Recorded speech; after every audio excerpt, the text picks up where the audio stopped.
Terhitung sejak tanggal 6 hingga 16 Mei 2021, 50 kendaraan yang akan melintas keluar Palembang di pintu tol Keramasan dipaksa putar balik. 4 hari pasca Hari Raya Idul Fitri, aparat gabungan TNI Polri masih terus memantau arus balik di tol Keramasan Palembang.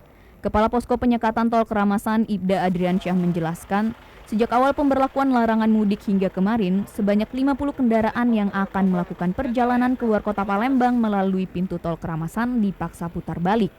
Hal ini dikarenakan para pemudik tidak memenuhi syarat untuk melakukan perjalanan, seperti tidak adanya surat perintah kerja maupun hasil rapid test. Kalau tanggal 6 kemarin, dari awal sudah yang lewat atau yang ini, yang putar balik sekitar 50, lebih kurang lah 50 kendaraan. Di Palembang mau menuju ke arah Lampung, ke jalan tol Lampung.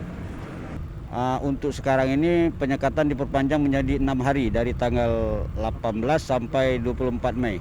Kaposko juga menghimbau agar masyarakat tidak mudik jika tidak dalam keadaan mendesak, mengingat kota Palembang masih berstatus zona merah.